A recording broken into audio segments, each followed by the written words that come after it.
네, 여기요. 근심하게 하는 자입니다. 외가 쪽 천손녀인 저는 친척들의 사랑을 독차지하며 태어났습니다. 또한 저를 공주라고 부르며 키워주시는 부모님 아래에서 나만 생각하는 아이로 자랐습니다. 성인이 되어 취업을 준비할 때 남동생의 인도로 교회 공동체를 만나게 되었는데 지체들은 믿음 없는 저를 무척이나 아껴 주었습니다. 취업이 되지 않아 사람 만나기를 피하고 있던 저는 공동체가 너무 좋았습니다. 그런 관계를 만들 수 있다는 사실이 신기하기도 하고 지체들의 이야기가 재미있기도 해서 공동체에 마음을 두고 정착했습니다.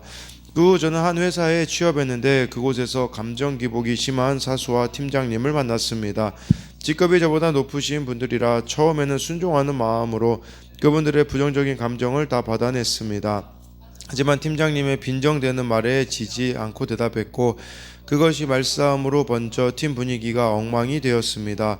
원래 저는 매주 공동체 모임에 나갈 때마다 주로 남의 이야기를 듣기만 했는데 그 일 이후로 회사에서 있었던 일을 나누기 시작했습니다. 그러자 저보다 먼저 회사에서 관계 고난을 겪은 지체들이 자기 이야기를 나누며 공감해 주었고 제가 먼저 팀장님에게 사과할 수 있도록 함께 기도해 주었습니다. 그러던 어느 날 저는 직장에서 자기 감정에 솔직한 한 동기를 만났습니다.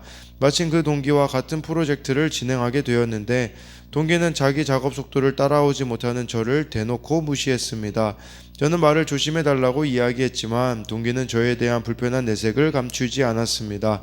저도 동기와 소통이 되지 않아서 후배들을 통해 소통했고 선배들도 우리 눈치를 보곤 했습니다. 그러다 저는 말씀을 묵상하며 하나님을 믿는 자로서 회사에서 본을 보이기는커녕 남을 근심하게 하는 저의 모습을 보게 되었습니다. 바울은 사랑을 그들에게 나타내라고 하는데 저는 나만 사랑하느라 상사와 동기에게 그리스도의 향기를 전하지 못했습니다.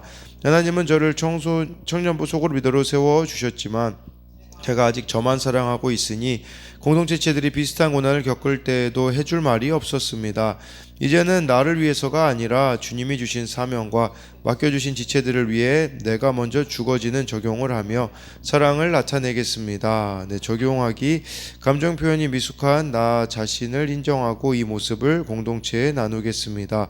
동기에 대한 피해의식에서 벗어날 수 있도록 기도하겠습니다.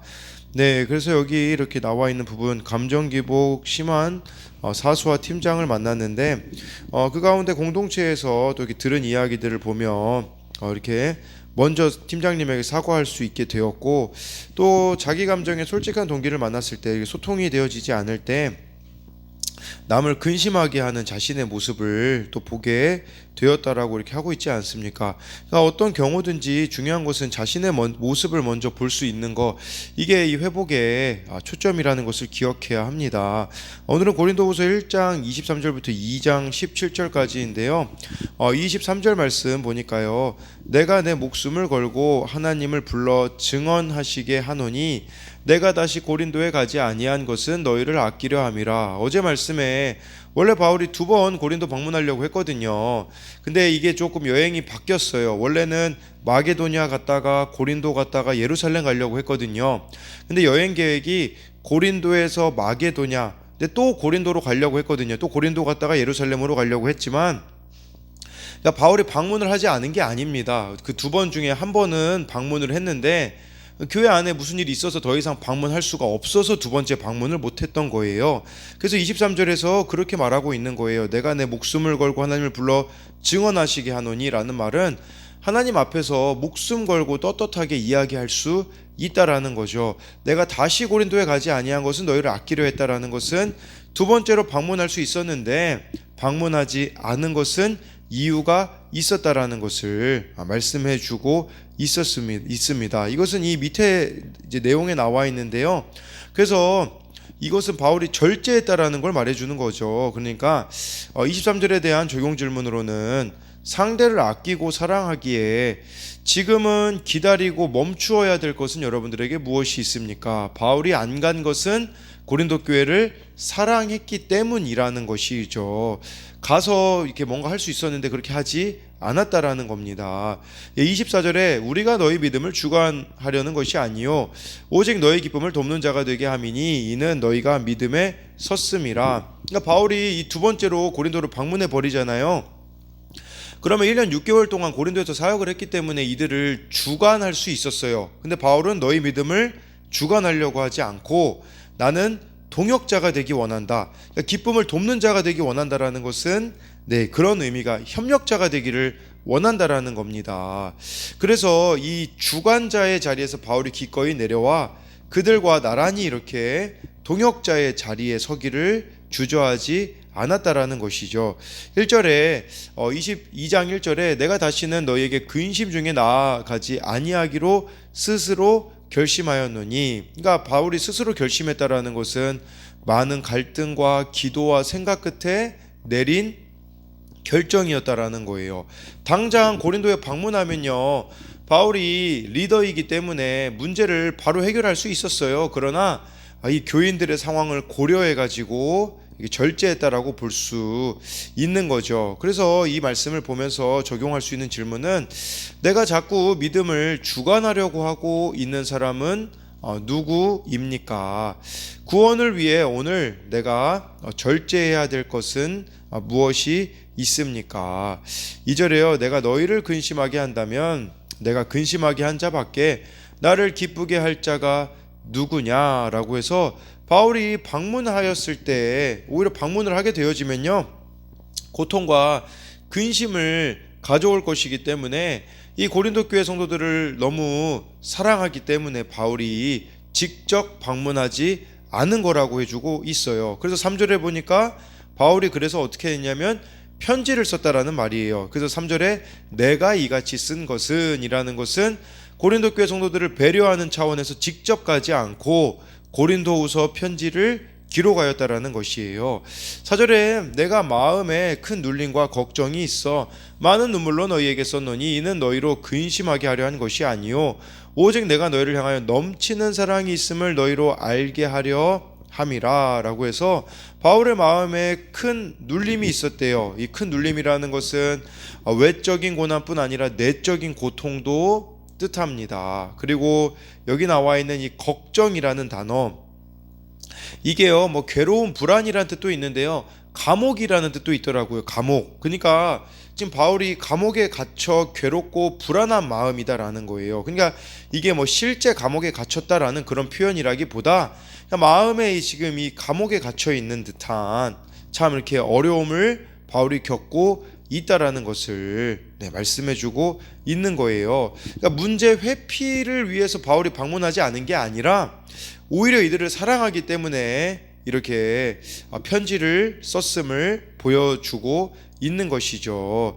그랬을 때 5절에 근심하게 한 자가 있었을지라도 나를 근심하게 한 것이 아니요 어느 정도 너희 모두를 근심하게 한 것이니, 어느 정도라 함은 내가 너무 지나치게 말하지 아니하려 함이라 라고 해서요, 바울이 방문하지 않은 이유가 이거예요. 첫 번째로 방문했을 때 불미스러웠던 일이 있던 겁니다. 한 사람이 계속해서 바울의 권면에 불순종했던 것 같아요. 교회 안에서 지금 죄를 짓고 문제를 일으키고 있는데 바울이 권면을 했는데 그가 듣지 않았던 것을 이렇게 나타내고 있는데, 이름을 언급하지 않습니다. 바울이 이름을 언급하지 않은 것은 그에 대한 배려라고도 볼 수가 있는 것이겠죠.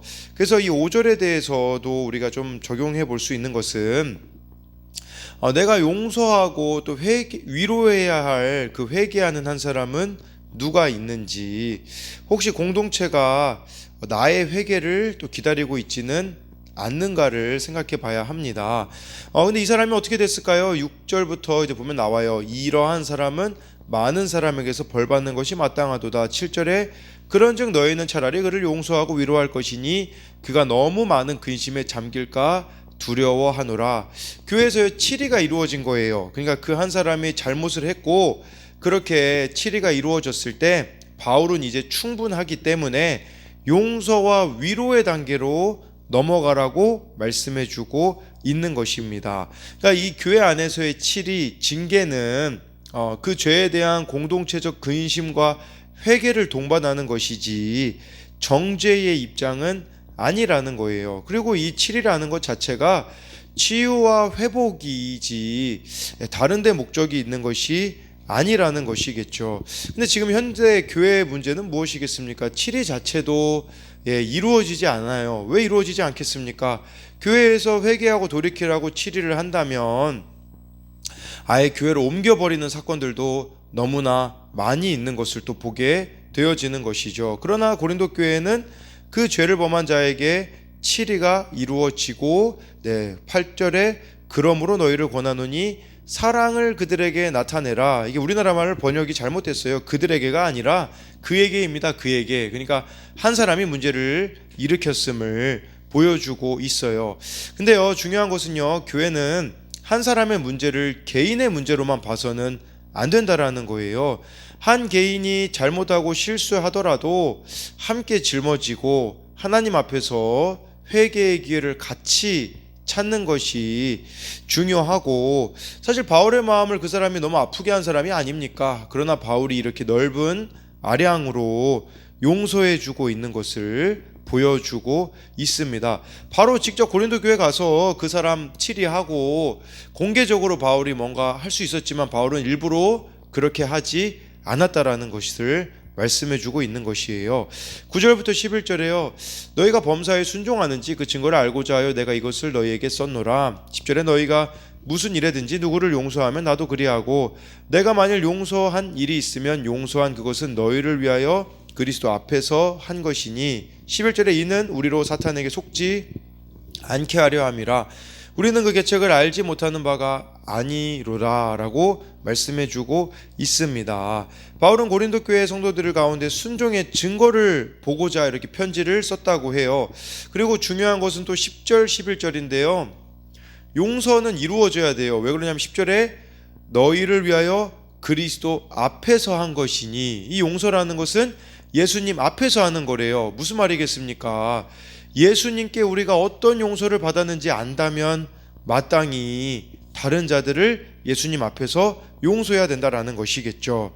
근데 용서하지 않으면 어떤 일이 벌어집니까? 11절에 보니까 사탄이 속인다라는 것입니다. 그러니까 용서하지 않으면 사탄의 덫에 빠지게 되어지고 사탄의 함정으로부터 벗어날 수가 없다라는 것을 말씀해 주고 있어요. 사탄은 이처럼 분열과 다툼을 좋아하는데, 분열과 다툼이 교회 공동체 안에서 이루어지게 된다면 사탄이 통치 영역을 확보한다라는 것을 기억해야 합니다.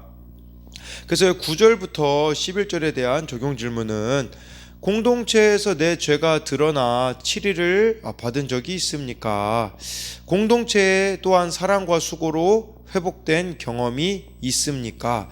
그리고요 10절 말씀처럼 그리스도 앞에서 용서해야 하는 자는 누가 있나요? 12절에 내가 그리스도의 복음을 위하여 드로아의 이름에 주 안에서 문이 내게 열렸으되, 13절에 내가 내 형제 디도를 만나지 못하므로 내 심령이 편하지 못하여 그들을 작별하고 마게도냐로 갔노라. 바울이 드로아에 갔는데 그 드로아에 이 전도의 문이 열린 거죠. 근데 거기에 오래 있을 수 없었어요. 왜 그러냐면 13절에 디도를 만나지 못했는데 디도를 통해서 고린도 교회 성도들의 소식을 듣지 못하였기 때문에, 이 고린도 교회 성도들이 바울의 마음에 늘 있었기 때문에 그 마음이 불편해서 자신이 마게도냐로 갈 수밖에 없었다라는 거예요. 드로아에서 좋은 상황이 주어졌음에도 불구하고 그곳을 떠날 수밖에 없었던 것은 바울의 마음이 고린도 교회를 향하고 있었다라는 것을 보여주고 있습니다. 14절에요. 항상 우리를 그리스도 안에서 이기게 하시고 우리로 말미암아 각 처에서 그리스도를 아는 냄새를 나타내시는 하나님께 감사하노라 라고 말씀해주고 있어요. 여러분, 우리가 한번 바울의 입장에서 생각해 봐야 돼요. 이 교회를 바울이 얼마나 많이 개척을 했습니까? 근데 생각해 봐야 되는 것은, 여러분들이 누군가를 전도한다고 생각해 보세요. 교회 공동체를 데리고 왔다면 사람을 많이 데리고 오면 데리고 올수록 여러분들이 더 고통스러워질 수 있거든요. 바울의 입장도 그랬을 거란 말이죠. 근데 바울은 뭐라고 고백하냐면 14절 말씀처럼 그리스도 안에서 항상 이기고 그리스도를 아는 냄새를 나타내는 하나님께 감사한다라는 거예요. 자기 계획이 실패한 것 같을지라도 아니라고 바울이 말하고 있는 것이고, 어느 상황에서도 우리가 이렇게 예수님 안에서 승리할 수가 있음을 말하는 것이겠죠. 근데 여기서 그리스도를 아는 냄새, 각 처에서 그리스도를 아는 냄새를 나타내시 하나님께 감사한다고 하는데요, 이 아는 냄새가 뭐냐면요. 그 당시 냄새가요. 군대가요. 그 전쟁에서 승리하잖아요.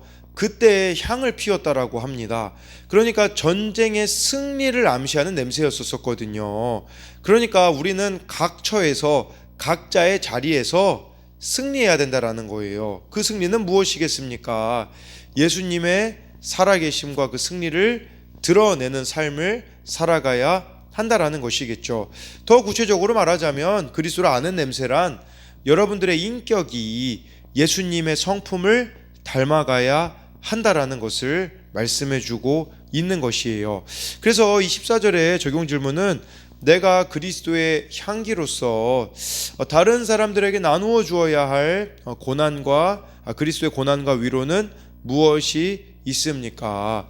또 한 가지는요. 주어진 자리에서 정말 말씀을 붙잡고 예수님으로 인하여 승리하는 삶을 살아가고 있습니까? 15절 16절에요. 우리는 구원을 받는 자들에게나 망하는 자들에게나 하나님 앞에서 그리스도의 향기니 16절에 이 사람에게는 사망으로부터 사망에 이르는 냄새요 저 사람에게는 생명으로부터 생명에 이르는 냄새라 누가 이 일을 감당하리요 라고 해서요. 우리 자체가 예수님의 승리의 소식을 전하는 향기라고 말씀해주고 있는 거예요. 복음을 증거하는 자들이라는 거겠죠. 근데요, 두 가지 반응이 항상 일어난다고 말씀해주고 있어요. 구원받는 자와 망하는 자가 있다라는 거죠. 여러분들이 복음을 증거하면요, 받아들이는 사람이 있는가 하면 받아들이지 않는 사람이 있다라고 말씀해주고 있는 것이에요. 그리고 여기서 또 한 가지 생각해 봐야 되는 것은 이 향기라는 것은 영향력이라는 것이거든요. 그러니까 우리는 어찌됐든 사람들에게 영향을 줄 수밖에 없어요. 그것이 예수님의 향기를 내는 방법이든지 아니면은 죄악의 악취를 풍기는 이 두 가지밖에 없음을 기억해야 하는 것이겠죠. 그래서 15, 16절에 대한 적용 질문은 나는 어떤 향기를 어떤 영향을 사람들에게 미치고 있습니까? 그리스도의 향기인가요? 죄악의 악취인가요? 17절을 마지막으로 보면요. 우리는 수많은 사람들처럼 하나님의 말씀을 혼잡하게 하지 아니하고 곧 순전함으로 하나님께 받은 것 같이 하나님 앞에서와 그리스도 안에서 말하노라. 이 순전함이라는 건 어제도 나왔죠. 태양에 비추어도 숨길 것이 없는 순결하고 떳떳한 모습이에요. 그러니까 가림이나 속임이 없는 진실한 동기를 뜻하는 것이죠. 많은 사람들이요 하나님의 말씀을 혼잡하게 했대요. 왜 그렇겠습니까? 말씀을 막 자기 마음 입맛에 맞게 막 해석하고 자기 주장을 막 강화하기 위해 하나님의 말씀을 팔아서 먹고 살아가는 사람들이 있었다라는 것을 말씀해주고 있어요. 그러나 바울은 어떤 또 이익을 취하기 위해서 이렇게 막 말씀을 이렇게 마음대로 전했던 사람들이 있었다라는 것이에요. 근데 바울은 그러한 것들을 하지 않았다라는 것을 말씀해주고 있습니다.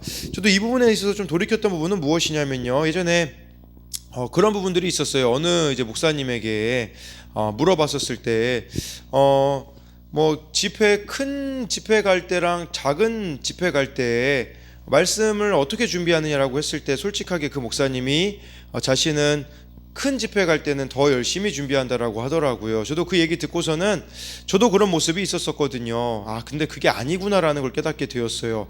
많은 사람에게 전하든 많지 않은 사람에게 전하든 순전함으로 전해야 된다라는 것을 17절을 통해서 보게 되었거든요. 마찬가지로 17절에 대한 적용 질문은 말씀을 순전하게 전하고 있습니까? 아니면 말씀을 내 자랑을 섞어서 전하거나 보여지는 것에 신경을 쓰며 준비하고 있지는 않습니까? 라고 해서요.